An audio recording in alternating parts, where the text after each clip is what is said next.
जंगल, एक पेड़ को हाथ लगा के देखिए आपका क्या हाल होगा। लेकिन यहाँ पूरा जंगल कटवा दिया अगले ने, कुछ भी नहीं कह पाए। मूक दर्शक बन करके दिल्ली वाले देखते रहे। आगे आगे देखिएगा क्या होगा। कितनी भ्रष्ट ये आप वाले हैं। आप देखिए कितना पोल्यूशन है, कुछ नहीं करेंगे। दिवाली के पास बस कह देंगे cracker ban, cracker ban, cracker ban. हिंदुओं को फेस्टिवल भी नहीं मनाने देंगे, पराली का कुछ करेंगे नहीं, पोल्यूशन को कम करने के लिए कुछ करेंगे नहीं। लेकिन सारा जो है एक आता है, इनको ब्लेम गेम डाल दो दूसरे के ऊपर। दिल्ली में तो काफी गड़बड़ घोटाले चल रहे हैं। आज ही सुबह ईडी की रेड हुई है और रेड होनी बहुत जरूरी भी है। दिल्ली तो त्रस्त है ये शराब घोटाला जो है। इससे पहले ही नुक्कड़ नुक्कड़ पे जो शराब की दुकानें खोल रखी थी, उससे माताएं बहनें तो वैसे ही बहुत परेशान थी। दिल्ली में तो ईमानदार मुख्यमंत्री जी बैठे हुए हैं। इतने ईमानदार हैं कि अभी आपने शीश महल देखा ही होगा। और शीश महल ने जिसकी रिपोर्टिंग, टाइम्स नाउ की एक लड़की है, रिपोर्टर का नाम मुझे अभी भूल गया है, उन्होंने रिपोर्टिंग करी और वो पंजाब में उनको धर दबोचा, उनको ले गए। कितने दिन तक उनको इतना हैरेस किया गया। एक लड़की रिपोर्टर, आप भी एक लड़की हैं और आप भी एक रिपोर्टर हैं। अगर आप किसी चीज की रिपोर्टिंग करें और आपको पुलिस उठा के ले जाए, आपको पुलिस उठा करके ले जाए और घंटों आपके साथ पूछताछ करे और उसके बाद उसको आपको हैरेस भी करे, तो आपकी फैमिली पर, आपके ऊपर क्या गुजरेगी। और दूसरी बेटियों को जो इस प्रोफेशन में आना चाहती हैं उस पर क्या गुजरेगी। ये तो कट्टर ईमानदार की बात आप देख लीजिए। लेकिन अभी आप देखिए, मनीष सिसोदिया जब जेल में गए तो कितना बड़ा ड्रामा किया गया था। शिक्षा मंत्री जेल जा रहा है। शिक्षा मंत्री जेल नहीं, शराब घोटाला जेल में जा रहा है। जिसने शराब घोटाला किया वो जेल में जा रहा था। तो सही मैसेज तो दे दो। जनता को जब सब कुछ दिख रहा है तो दोबारा क्यों मुख्यमंत्री बना दिया? देखिए, दोबारा मुख्यमंत्री बनाने के पीछे एक बहुत बड़ा वोट बैंक है जो कि फ्री बीस पे खेलता है। फ्री की बस दे दो, फ्री की बिजली दे दो, फ्री का पानी दे दो, लेकिन फ्री की लाशें भी इन्हीं को मिली थी। आप देखिए कितना प्रदूषण है दिल्ली में। दिल्ली रहने लायक नहीं है, कूड़े का ढेर पड़ा हुआ है दिल्ली में। दिल्ली में कोई सुरक्षा नहीं है महिलाओं के लिए। आप देखिए कहीं सीसीटीवी कैमरास नहीं इंस्टॉल हुए। लेकिन जो वोट बैंक तैयार किया गया है फ्रीबीज वाला, वो वोट बैंक हावी है, इसीलिए दोबारा चीफ मिनिस्टर बने। क्या नाम है आपका? बरखत रेहन। कहाँ की रहने वाली? दिल्ली। कैसा चल रहा है दिल्ली में सब? दिल्ली में तो काफी गड़बड़ घोटाले चल रहे हैं। आज ही सुबह ईडी की रेड हुई है और रेड होनी बहुत जरूरी भी है। दिल्ली तो त्रस्त है ये शराब घोटाला जो है। इससे पहले ही नुक्कड़ नुक्कड़ पे जो शराब की दुकानें खोल रखी थी, उससे माताएं बहनें तो वैसे ही बहुत परेशान थी। मैं भी उसमें मेरा भी पार्टिसिपेशन था इसको उजागर करने में कि ये बहुत गलत हो रहा है। और इसी वजह से अपराध बढ़ते हैं और लगातार बढ़ते आ रहे हैं। दिल्ली आपने देखा अपराध का गढ़ बनता जा रहा है। लेकिन दिल्ली में तो ईमानदार मुख्यमंत्री जी बैठे हुए हैं। इतने ईमानदार हैं कि अभी आपने शीश महल देखा ही होगा। और शीश महल ने जिसकी रिपोर्टिंग, टाइम्स नाउ की एक लड़की है, रिपोर्टर का नाम मुझे अभी भूल गया है, उन्होंने रिपोर्टिंग करी और वो पंजाब में उनको धर दबोचा, उनको ले गए। कितने दिन तक उनको इतना हैरेस किया गया। एक लड़की रिपोर्टर, आप भी एक लड़की हैं और आप भी एक रिपोर्टर हैं। अगर आप किसी चीज की रिपोर्टिंग करें और आपको पुलिस उठा के ले जाए, आपको पुलिस उठा करके ले जाए और घंटों आपके साथ पूछताछ करे और उसके बाद उसको आपको हैरेस भी करे, तो आपकी फैमिली पर, आपके ऊपर क्या गुजरेगी। और दूसरी बेटियों को जो इस प्रोफेशन में आना चाहती हैं उस पर क्या गुजरेगी। ये तो कट्टर ईमानदार की बात आप देख लीजिए। दिल्ली जो है त्राहिमाम कर रही थी, पानी के एक गिलास के लिए तरस रही थी। वहाँ इतना बड़ा स्विमिंग पूल बनाया गया। कहाँ बनाया गया? हमारे चीफ मिनिस्टर साहब के घर में बड़ा स्विमिंग पूल। ये पैसे कहाँ से? अच्छा, आम आदमी पार्टी कह रही है कि मोदी जी ना 2024 के चुनाव से डर गए, इसलिए तानाशाही कर रहे हैं। देखिए, अब किसी को कुछ तो बोलना है इनके पास, और काम अगर दिखता हो तो बोलेंगे नहीं। जिनके पास काम नहीं होता कुछ दिखाने के लिए, तो वो तो ऐसे आरोप लगाते रहेंगे। कोई हिटलर कहता है, कोई कुछ कहता है, कहने वाले कहते हैं मोदी जी तो किसी का ईडी को मोदी जी का दोस्त बता रहे हैं। अब किसी को भी दोस्त बताया जा सकता है, लेकिन ईडी पे एक जांच एजेंसी है और आपको इस जांच एजेंसी पे भरोसा तो करना ही पड़ेगा, आपके पास कोई ऑप्शन नहीं है।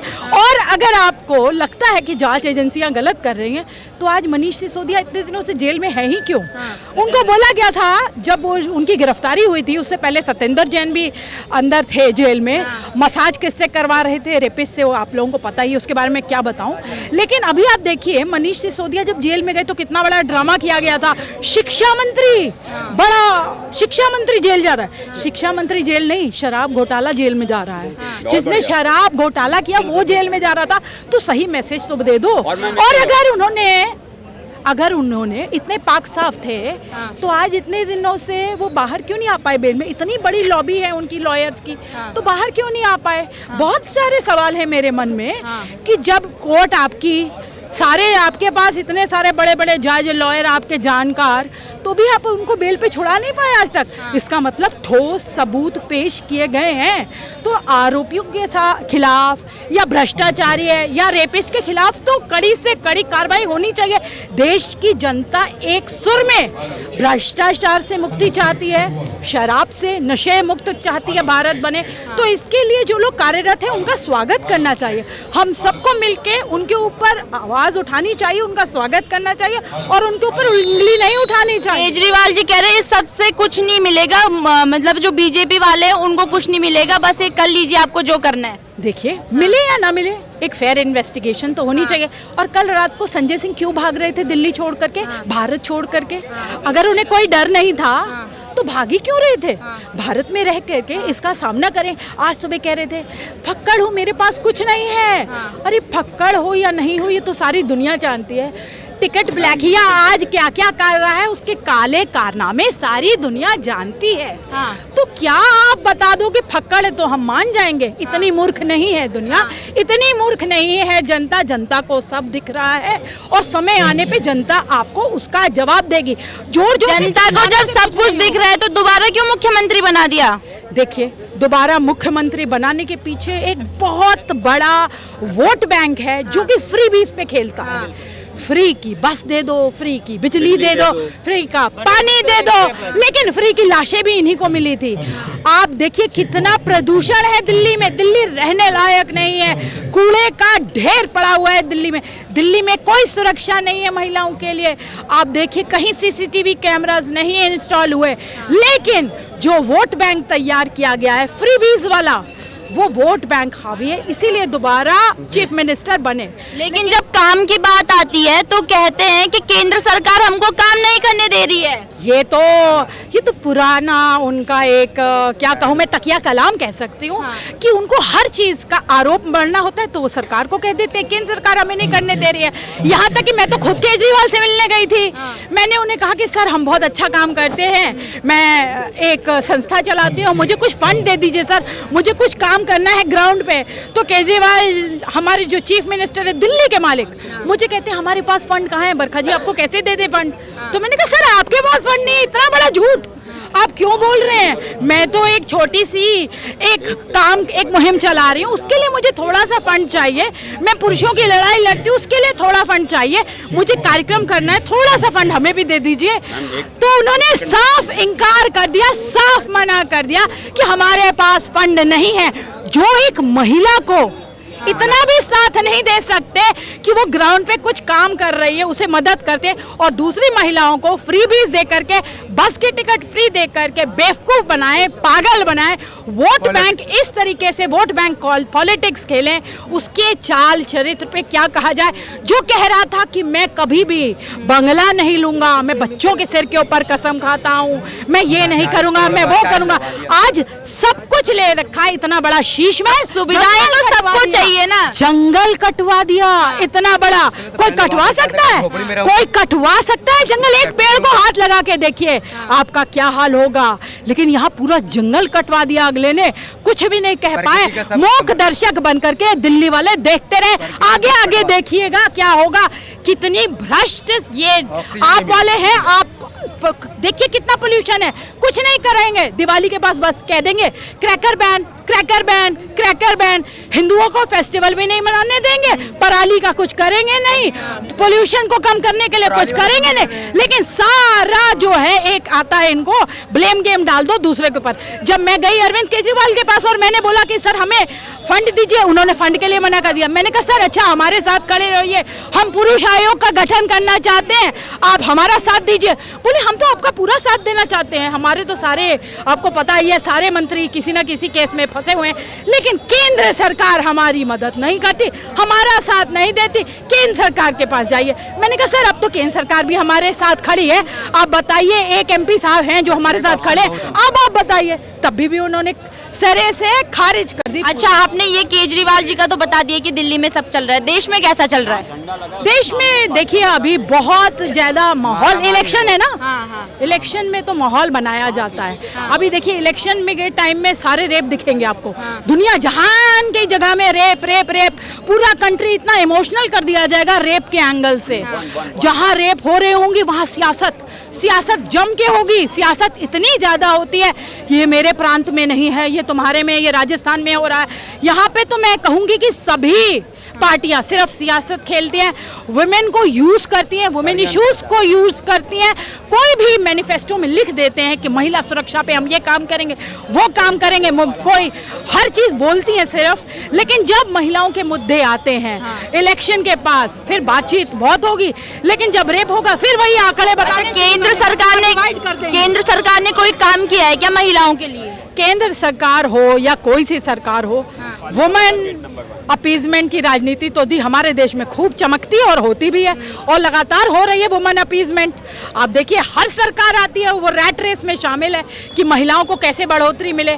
मैं इसमें ये भी चाहती, मेरे को कोई दिक्कत नहीं है कि महिलाओं को और ज़्यादा बढ़ोतरी मिले, इस काम में मेरे कोई दिक्कत नहीं, लेकिन मैं तो चाहती हूँ सबका साथ सबका विकास हो। सबका साथ सबका विकास की बात तो मोदी जी करते हैं। बिल्कुल, मैं भी यही चाहती हूँ कि सबका साथ और सबके विकास में यूथ एम्पावरमेंट हो, महिला हो, पुरुष हो, ट्रांसजेंडर हो, सबका विकास हो। सबको विकास की जरूरत है, सबको आगे बढ़ाने की जरूरत है। और क्राइम हैज नो जेंडर। जिसने भी क्राइम किया है उसके ऊपर शिकंजा कसे, उसे कड़ी से कड़ी सजा दीजिए। ये जितने महिला अपराध हो रहे हैं ये इसलिए बढ़ रहे हैं क्योंकि हम अपराधियों। अच्छा, आप 2024 में किसके साथ जाएंगे, किसको प्रधानमंत्री के रूप में देखेंगे? अभी तो मोदी जी के अलावा मुझे कोई ऑप्शन ही नहीं दिखता। तो मोदी जी को ही देखती हूँ मैं। तो मोदी जी कैसा काम कर रहे हैं? मोदी जी तो बेहतरीन काम कर रहे हैं। महिलाओं के लिए क्या किया है मोदी जी ने? महिलाओं के लिए बीजेपी सरकार ने बहुत कुछ किया है। मैं उनके देखिए सबसे बड़ी बात तो अगर देखी जाए तो मोदी के मंत्रालय में बहुत सारी महिलाएं हैं, ये एक बहुत बड़ा प्लस पॉइंट है। स्मृति ईरानी जी को देख लीजिए, निर्मला सीतारमण जी को देख लीजिए, फाइनेंस मिनिस्ट्री जिसको कहा जाता है कि महिलाएं फाइनेंस को नहीं देख सकते, तो इस मिनिस्ट्री पूरी दे रखी है। बहुत सारा काम किया है। वुमेन रिजर्वेशन बिल लेके आए अभी, जिसमें उन्होंने वुमेन को रिजर्वेशन दिया। हालांकि मेरा उसमें आपने महिलाओं की बात करी तो विपक्षी जो गठबंधन है उसमें भी एक महिला प्रधानमंत्री का चेहरा है, ममता बनर्जी, तो उनको वोट नहीं देंगे क्या आप? देखिए महिला का चेहरा आप बोल रही हैं, मुझे तो उनमें कोई प्राइम मिनिस्टर की कोई क्वालिटी दूर दूर तक कहीं नहीं दिखती। वो तो वहाँ पर, वो आपको पता है मैं एक बार वेस्ट बंगाल में गई थी, ऐसे ही मैंने जीन्स पहनी हुई थी। वहाँ तो लोग मारते पीटने लग जाते हैं अगर लड़कियों को जीन्स पहने हुए देख ले। तो ममता बनर्जी इस पे तो कुछ कर नहीं पाए कि लड़कियां क्या पहन रही हैं, उनकी बोलने की उन्होंने शिकंजे कस रखे हैं। वहाँ पे फ्रीडम ऑफ स्पीच नहीं है, वहाँ पर लड़कियों के साथ कुछ भी हो जाए उनकी आवाज़ बंद रहती है, वो कभी कोई आवाज़ नहीं उठती वहाँ से। वहाँ जो आतंक फैला हुआ है ना, आप उसे इमेजिन भी नहीं कर सकती। ऐसा लगता है कहीं हम बैकवर्ड किसी जगह पे आ गए। वो तो बहुत ही सिर्फ और सिर्फ बोल देने से, आपके बोल देने से मैं मान लूँ उन्हें प्रधानमंत्री? ये मैं नहीं बोल रही हूँ, मैं तो उनको अगर मुझे पूछे ना कि 10 नंबर में से कितने, मैं तो एक भी ना दूं। अच्छा, राहुल गांधी जी तमाम कोशिशें कर रहे हैं, विभिन्न वर्गों से मिल रहे हैं, महिलाओं से मिल रहे हैं, कुलियों से मिल रहे हैं, आपका मैकेनिक लोगों से मिल रहे हैं, सबसे मिल रहे हैं। तो 2024 में वो कितना सफल हो पाएंगे और लोगों में इसका कितना प्रभाव पड़ेगा? राहुल गांधी को मैं सबसे पहले ये कहना चाहूंगी, grow up, you need to grow up. पहले आप 54 साल के एक तो युवा नहीं रह गए, आप ये टैग हटा दो। और जो आपके जो IT सेल है उसे भी बता दो कि आप युवा नेता नहीं हो, अब आप युवा नहीं रहे। दूसरा, आप मैकेनिक बन जाओ या किसी से भी मिल लो, लेकिन अगर आप कुछ बात करोगे जिसमें कुछ सब्सटेंस होगा तभी तो लोग आपको सुनेंगे। कुछ आप पढ़ाई लिखाई करो, कुछ किताबें पढ़नी शुरू करो, कुछ देश के मुद्दों को स्टडी करना शुरू करो, कुछ सेन लोगों के साथ, मतलब समझदार लोगों के साथ उठिए बैठिए। राजनीति का आपको र भी नहीं पता। You have been born with a silver. अगर राजनीति का रॉ नहीं पता तो सांसद कैसे बने? तो क्योंकि वो तो एक परिवार से हैं, गांधी परिवार। अब वोट देने वाली तो जनता है ना, परिवार ने थोड़ी ना वोट तो दिया। तभी तो कांग्रेस मुक्त भारत कर दिया है, जनता ने ही तो कर दिया।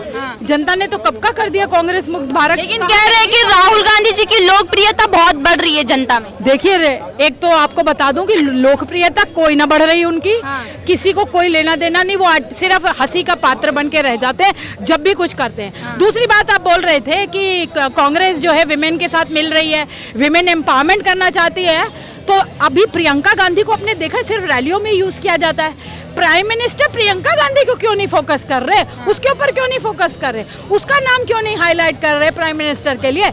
राहुल गांधी के पास तो कोई है भी नहीं, क्षमता भी नहीं है। प्रियंका गांधी को आगे करिए ना। अगर आपको लगता है कि महिलाओं को बढ़ावा भी देना है, वुमेन रिजर्वेशन पे भी बात कर, तो उन्हें आगे बढ़ावा दीजिए, मेरा ऐसा मत है। और राहुल गांधी को समझबूझ के साथ पढ़ाई लिखाई करनी चाहिए। पार्लियामेंट में जो वो विंकिंग करते हैं, जो वो करते हैं पपियां जपियां, वो नहीं चलेंगी। उनको बड़े होना पड़ेगा, एक सूझबूझ के साथ आगे बढ़ना पड़ेगा, तब वो कहीं छोटे भी नेता बनेंगे। अभी प्राइम मिनिस्टर तो कोई 100 सालों में भी नहीं सोच सकता उनके बारे में।